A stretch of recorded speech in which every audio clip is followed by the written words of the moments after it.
forensic science, I think second semester, third semester, fourth semester.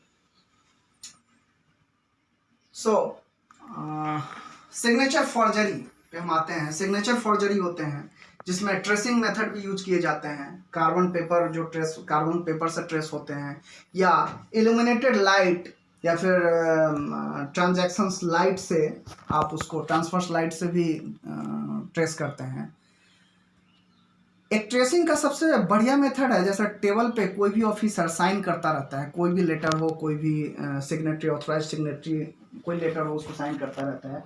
तो वह कभी भी कोई भी ऑफिसर, डॉक्टर्स या साइंटिस्ट या कोई भी प्रोफेसर्स, कोई भी टीचर्स, कोई भी ऑफिसर जो किसी भी फील्ड के हो, वो जब साइन करते हैं तो ये ध्यान नहीं रखते हैं कि मैं ग्लास पे साइन कर रहा हूँ, उसके नीचे कुछ रखते हैं। वो ग्लास पे नहीं रखते हैं, किसी भी थिक पेपर को या फिर उसको राइटिंग पैड पे साइन करते हैं।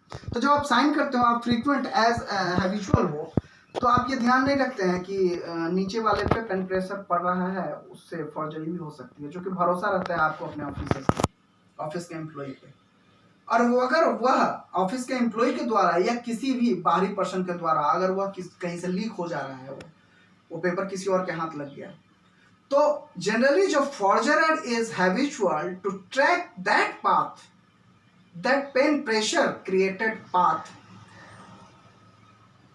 वो फॉलो करते हैं, उसको ट्रैक करते हैं और वो पेन उसी रिदम में घुमाते हैं, बट वो पकड़े जाते हैं फॉरेंसिक एक्सपर्ट्स के, हैंडराइटिंग एक्सपर्ट के। क्यों? उसमें वो फ्रीक्वेंसी नहीं होगी, पेन प्रेशर उनका नहीं होगा, क्योंकि वो दूसरे के साइन किए गए पेन प्रेशर को ट्रैक कर रहे हैं, फॉलो कर रहे हैं, तो उनका पेन प्रेशर नहीं होगा, उनकी यूनिफॉर्मिटी भी नहीं होगी, उसमें ट्रेमर्स भी आएंगे, उसमें सेटिंग्स डिफर भी करेंगे, क्योंकि उस ट्रैक को जब फॉलो करेंगे तो जितनी क्यूरियोसिटी वो देंगे उस पर, जितना केयरफुल रहेंगे, उतना ही उस पर ट्रेमर आएगा। क्योंकि आप when you start for caring, when you start for careful tracking और following, then you will leave more the tremor. Because आप एकदम कॉन्शियस रहोगे, तो वहां पे थोड़ी सी, जैसे आप ड्रंकन कंडीशन में जब भी कोई चलता है तो वो ज्यादा अलर्ट होके चलता है। That is the first sign. Extra alertness वो शो करता है, क्योंकि उसको लग रहा है कि मैं एक्स्ट्रा अलर्ट शो करूंगा तो मैं ठीक चल रहा हूं, ऐसा प्रतीत होगा, दूसरे को लगेगा, बट ऐसा होता नहीं है। आप नॉर्मल बिहेव उस टाइम नहीं करते हैं। तो इन द सेम सिचुएशन होता है राइटिंग में। डिस्गाइज के चांसेस होते हैं। डिस्गाइज जैसे उन्होंने साइन किया हुआ है किसी लेटर पे, किसी चेक को। आज के डेट में जितने भी कोर्ट्स में जा रहा हूँ, जितने भी केसेस हमने अभी तक 700-800 केसेस हमने किए हैं, जो ज़्यादातर डॉक्यूमेंट साइंस के ही हैं, फिंगरप्रिंट के कम है, टॉक्सिकोलॉजी के कम है। तो उसमें देखा ये गया है कि 130 NI एक्ट के केस बहुत ज़्यादा होते हैं।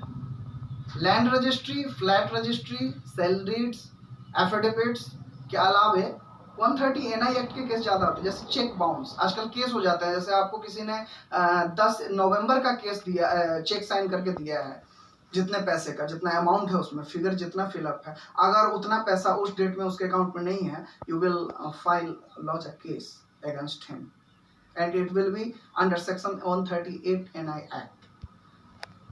तो ये केस ज्यादा होते हैं। तो ये केस हुआ तो फिर जैसे ही आप केस करते हो, तो उससे पहले या फिर उसके बाद वो आपको काउंटर केस करता है कि मेरे ये सिग्नेचर है ही नहीं, इन्होंने चोरी करके फॉर्ज किया हुआ है सिग्नेचर।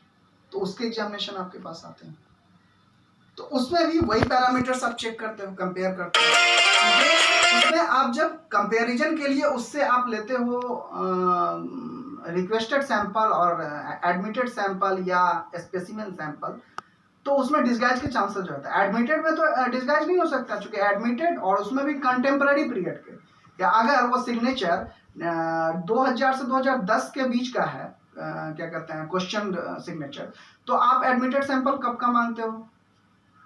5 साल पहले के, ताकि उसमें डिस्गाइज के चांसेस ना हो।